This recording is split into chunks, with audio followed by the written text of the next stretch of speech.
Good morning and welcome to Zen Fits here in Blackstone, Virginia, the center of the world. And when you're at the center of the world, everything fits. But when you're not at the center of the world, nothing fits. It's kind of like the difference between being at the hub of a wheel, where everything on the wheel fits because all the spokes are pointing to you at the center of your world. But if you're on the periphery, on the rim of the wheel, all you get is shit from the wheel. And these two viewpoints, imagine a wheel, there's the center and there's the periphery. And these are viewpoints. One viewpoint is at the center where everything fits, and the other viewpoint is looking from the outside where nothing fits. And you're trying to figure out how to make it fit. Well, what we're trying to do is figure out how to get to the center. It's a viewpoint. You can look at it in your own experience. The viewpoint is that of from the center where you feel everything is fitting. Everybody wants to be at the center, even Trump. Everybody wants to be at the center. The spotlight, the throne, the power of the center is that when you move, the world moves. This is like the difference between a GPS map and a flat map. When you're on the GPS, and you check it out for yourself. This is a great metaphor. When you're on the GPS navigator, you're always at the center, and when you move, the world changes around you. Just go in your house. Now, when you walk, there's two ways of being in your house. One is that you imagine a house and you're in it. You're a thing in a house. And this light going off and on. Let me see if I can change it here. So you just play with this. So and our common sense viewpoint is from the periphery. So you're in a house, and when you walk from one to room, we believe without question that we're going from place to place, and the house stays the same. And you change from room to room. But the other viewpoint from the center on the GPS would be that you walk through a house and the house changes around you. So if you go into your, see there's another room, right? Whoops. See there's a foyer, this is a big house. So if I were to go into that foyer, one viewpoint, the common way, the common sense viewpoint, the viewpoint of our culture is that I'm in a container, a house. And I'm going to go from one room to another. The house stays the same, but I move.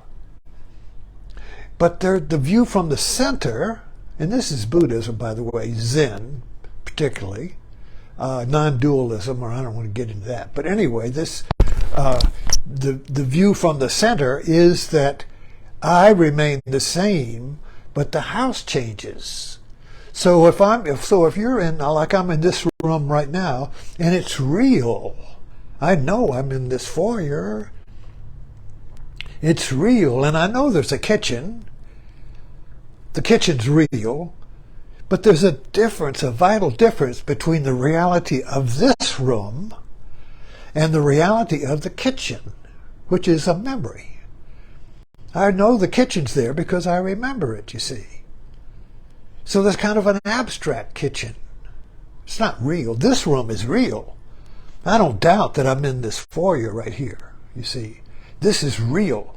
So my knowing from the center, my knowing is the center of this room.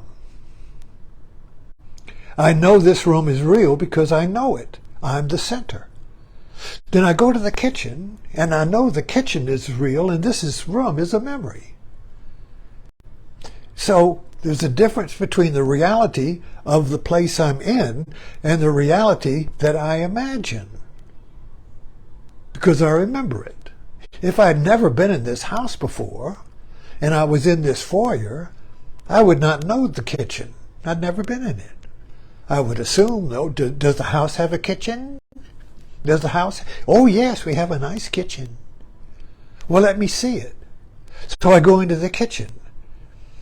And now the kitchen is real. Why? Because I'm the center of it. You're the center of wherever you are. So this GPS and the flat map is a great metaphor created by our technology of two ways of knowing. One way is that I'm always at the center, coming and going, you never leave home. Is Zen. Zen is you're at the center. From the beginning, all beings are at the center. From the beginning, all beings are Buddha. Buddha is the center.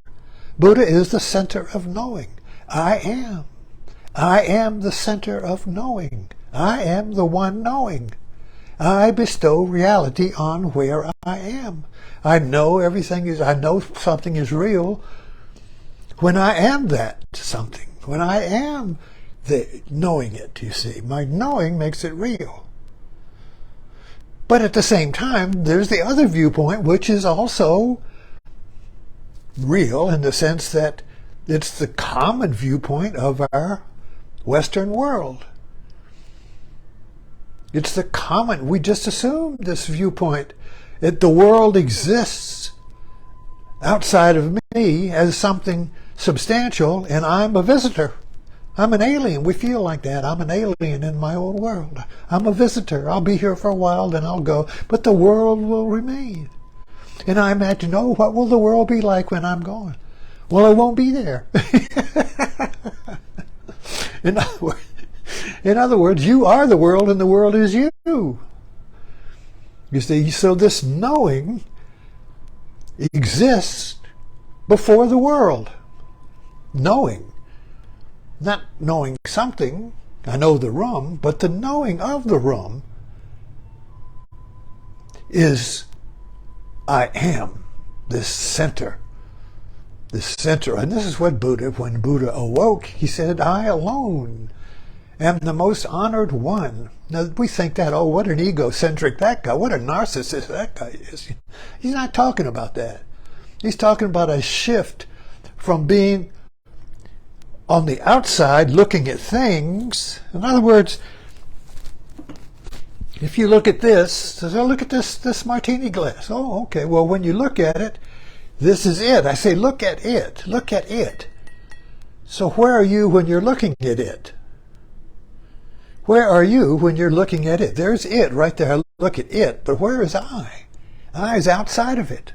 I is a viewpoint outside of it, you know. And then I will say, well, look at something else. And so you go around looking at all these its. But you have to be outside of it to see it, you see. So this viewpoint from the outside is like on the periphery of the wheel. Now, if you would make a martini and drink this martini, and you just, and you were drinking it, you see. Now, when you're drinking the martini, if you are tasting the martini, or maybe it's a grape, maybe you're biting a grape, and you just taste the grape, you are the taste. You are the grape in that taste. But then suddenly you're outside of it and say, oh, this is a grape. Now you named it now. You're outside of it. You named it. This is a grape I just ate. We used to do experiments in the 60s. 60s was a great innovative, and everybody was trying to break us out of the habit of the view of reality that was a habit view from the outside. So we would do little experiments with the students. You know, you would maybe you did. I'm sure you did this one time, but maybe one of them would be you would get blindfolded, get a whole box of things, and give it to the blindfolded person to say, what is it? And now they got to deny their vision, you see. They would have to, what is this, you know? And they would, oh, it's this, or it's that, or this, you know. Couldn't figure out what it was. Or you would be given taste. What is this taste? You see, so you're trying to get to this knowing that is before names and before the world, before it's all named, you see. What is this before you know what it is? What is it? So it's a curiosity, you know, and so we're always doing experiments like this to trick the mind out of its belief that it is in a world of things that are fixed, you see. We believe we're in a fixed world. Everything in this room is fixed because it's all named. But if you come to something, you know, so what is this? You know, and I have a lot of artifacts on here I use. You know, what is this? Oh, that's a Prince Albert can. You know, I know what that is. But metaphorically, to me, this is where I keep my teacher, Albert Lowe. I keep him in a can, you see. It's my little metaphor, you know. So for you, it's the can, but for me, it's where I carry my teacher. So he's always here, and I open up my teacher and let Prince Albert or Albert Lowe out of the can, you see. So anyway, I'm just having fun here. But anyway, the point is that when I say we're at the center of the world, I'm really pointing to a change or shift in viewpoint where you will always feel at home. When you're at the center, you're at home. And where can you go that you are not, you see? All the spokes lead, all the roads lead to Rome. But when you're at the center of your world, all the roads lead to you. You're at the center. But at the same time, we're also at the periphery. So I can look at things and name them and analyze them, pull them apart, you see, discuss them. But they're things, and I'm outside of it, so I can view it. But when you're at the center, you are the world, and the world is you. This is Krishnamurti's great aphorism, you know, you are the world and the world is you. What does that mean? It means you're at the center. You are the world. You are the center of the world. Like Jack on Titanic, I'm the center of the world, you see. I'm the center of the world. This is a discovery. This is an awakening. This is, I'm home. I am what I've been searching for. I've been searching for the center of the world all my life, and I am the center. I am alive. I am real. I'm not looking for reality. I am reality. I'm not looking for the cosmos. I am the cosmos, you see. This is a shift in viewpoint. But we're frozen into the viewpoint of being on the periphery of the world, being an alien in my own land, in exile, just like in Adam and Eve, kicked out of the garden from home. They're kicked out of home, and now we're wandering on the face of the earth looking for home. Where is it? Can't find it. Why? Because you've got a viewpoint that excludes it. The viewpoint that you're on the outside looking in. This viewpoint is what drove my spiritual search. I was always on the outside looking in. It starts in school. Oh, there's the in group. Oh, they're so happy. I'm on the outside. The little commercial of the little boy in the snow, making some clarity in the window where everybody's inside, opening presents and having, these are commercials. Everybody's so joyous on the inside, and I'm on the outside looking in. What are they doing in there? Oh, well, they were all using this deodorant. So, I need to buy that deodorant. You see, it sells. This is the myth that sells.